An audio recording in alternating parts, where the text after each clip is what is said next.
Hey guys, back with another video. This time I'm going to do a review of WWE Fastlane 2018. This one right here. So let's get this on the way, shall we? We kicked off the show with a great match between Shinsuke Nakamura and Rusev. A fun opener. I really enjoyed it.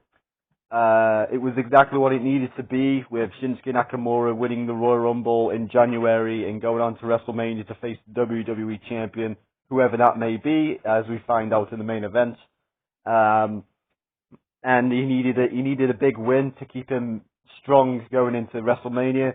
Unfortunately, that had to be Rusev, who was very hot back then, with Rusev Day and all that stuff. So, unfortunately, it had to be Rusev, but Rusev put on a good fight, and it was a really good match. And yeah, Shinsuke got the win, and big thumbs up for this match. Good start to the show, and we move on. Unfortunately, it was a very sad Rusev Day. It was a very sad Rusev Day. Anyway, next match, we had the United States Championship match between the champion Bobby Roode and the challenger Randy Orton. This is pretty average. I wasn't really into this match. Not helped by the commentators, who kept pointing out that this is the only championship that Randy Orton has not won in WWE. I was like, and it made it kind of obvious that what was going to happen. It was like, okay, so it made me think that, okay, so Randy's winning then. Because it's like, they kept pointing it out like, this is the only championship that Randy Orton hasn't won.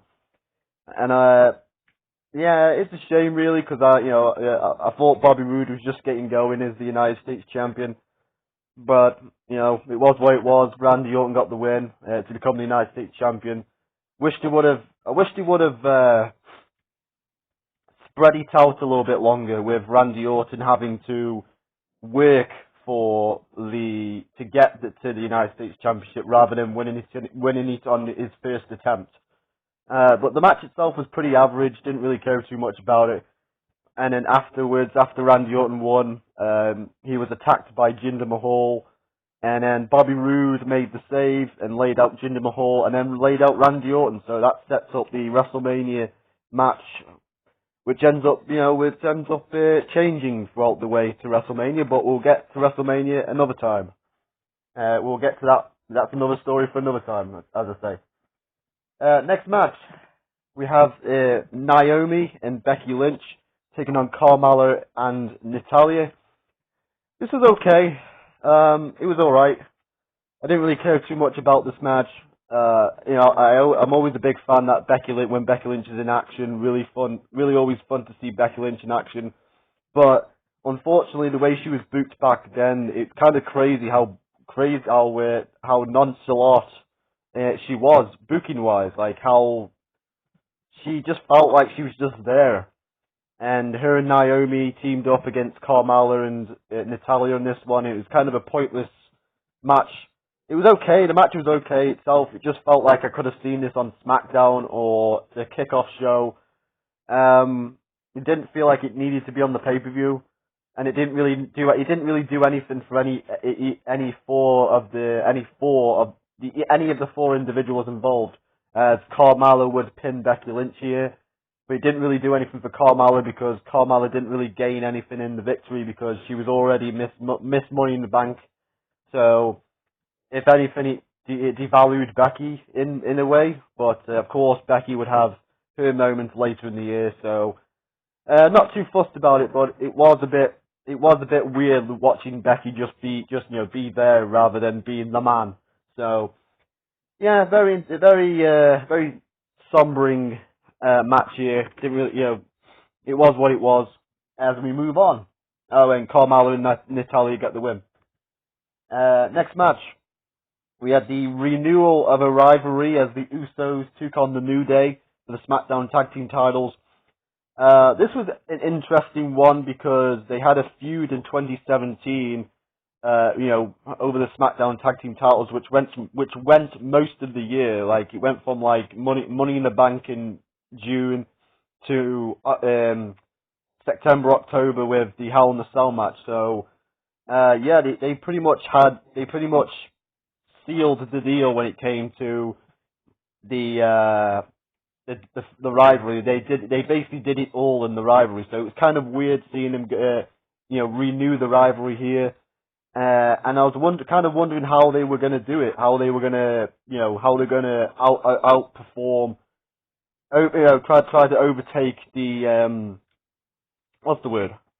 I was wondering how they were going to overtake outdo their own performance, and turns out I was wrong. It turns out they weren't going to overtake their performance. We got a slice of the cake that was the New Day versus the Usos, what they're capable of, because it wasn't meant to be a 5-star clinic as the New Day and the Usos would have, because it would be basically a setup for an angle involving the Bludgeon Brothers. The Bludgeon Brothers, Harper and Rowan, as they came down halfway through the match and just beat the shit out of both the New Day and the Usos, lay a beat down on them, causing it to be a non-contest, and then they almost killed poor Xavier Woods. Jesus Christ. That powerbomb on Xavier Woods on the steel steps, and Xavier Woods' head smacked the corner of the steps. Oh, looked nasty. But yeah, it was an effective angle. The match itself was going alright. The match itself, they were basically stealing each other's moves. Like the New Day were doing the Usos maneuvers, and the Usos were doing the New Day's maneuvers. It was pretty fun. And then the Bludgeon Brothers came out and just destroyed them all, which was also fun to see.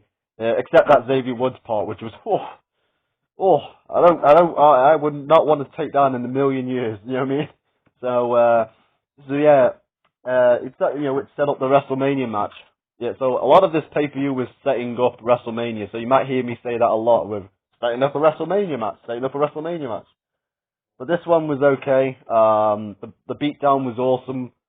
Harper and Rowan looked awesome, and we move on to the next match, which was Charlotte Flair defending the Smackdown Women's Championship against Ruby Riott. Awesome match here, fantastic stuff.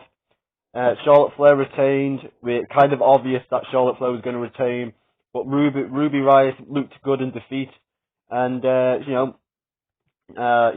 very positive performance for Ruby Riott. Unfortunately, Ruby Riott would be the kind of, how do I say this in a nice way?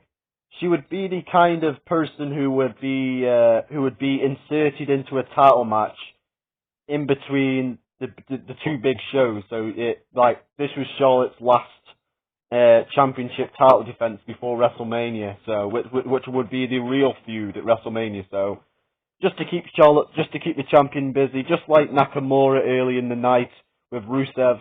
Nakamura, Ruby Riott was there to make keep Charlotte busy until WrestleMania, and but Charlotte Flair retained, and it was a great match.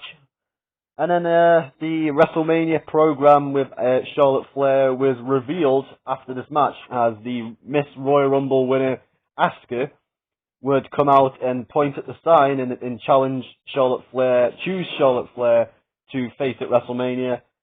So yeah, pretty cool stuff right there. Pretty solid stuff. Good match with Ruby Riott and Charlotte Flair, and then of course the post-match angle with Asuka picking Charlotte Flair was amazing. Good stuff right there. And of course, that brings us to the main event. We have the main event. We have the 6-pack challenge for the WWE Championship. We have AJ Styles defending the WWE Championship against Kevin Owens, Sami Zayn, Baron Corbin, Dolph Ziggler, and John Cena.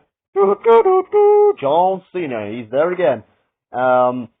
In the last chance to become the WWE, to get a clear path to WrestleMania, and this match was fantastic. Awesome multi-man match.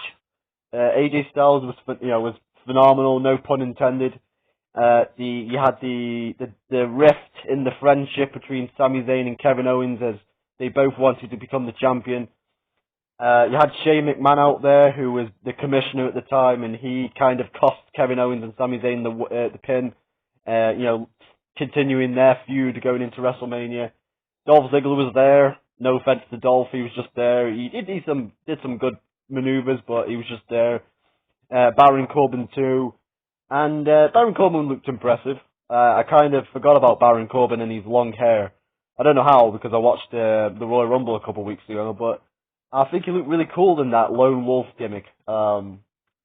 Shame what's happened to him since he shaved his head. And then, of course, John Cena, who was trying to get a clear path to WrestleMania. He failed in the Elimination Chamber to get a clear chance at WrestleMania. Then he did his free agency, switching between brands, between Raw and SmackDown, to get inserted into this triple threat. I mean, it's not triple threat, the six-pack challenge. And of course, AJ Styles would retain the WWE Championship, keeping that Nakamura versus AJ Styles match alive, keeping the dream match alive for WrestleMania. And and then we sail on the road to WrestleMania, and we sail on to WrestleMania itself, and that'll be next time. So, as for Fastlane itself, I thought it was a pretty good, decent event. I was looking forward to reliving this event because I couldn't remember too much about it. I remember the six-pack challenge being really awesome, and it did live up to expectation. But most of the other matches I kind of didn't remember. And yeah, apart from the Randy Orton Bobby Roode match and the women's tag match involving Carmella and Becky Lynch, everything else was decent, pretty decent stuff. I've got to score this a 7 out of 10. And there you go. There's my WWE Fastlane review for 2018. Hope you enjoyed it, guys. Let me know in the comments, tell me what you think. The next review will be WrestleMania, which I'm hoping to be next week. Don't quote me on that, because you never know. I don't know. What anything could happen. I'm not saying anything will happen. I'm not saying anything dramatic's gonna happen. I'm just saying, like, I don't know. Maybe maybe won't be up to doing it. I don't know. Yeah, I don't know. So basically, my plan is right now that I'm hoping to do WrestleMania next week. I'm hoping to do the 2018 Classic Pay-Per-View reviews, one a week, like one pay-per-view a week. Just so I don't get burnt out of watching these pay-per-views. So anyway, that's going to be it now, guys. Hope you enjoyed the review. I gave Fastlane 2018 a 7 out of 10. Just before I go, there you go. There's the disc artwork. Might as well show you the discs while Matty. Got the Elimination Chamber, which I didn't show you the last one, and of course Fastlane 2018 on that one. And then of course, there's the photos of the back. You got AJ Styles, Charlotte Flair, the Usos on the cover. There's the Elimination Chamber one. This will be the final double feature. So there you go, guys. I hope you enjoyed the review. Tell me what you think in the comments. And I'll see you again next time. And I'm out.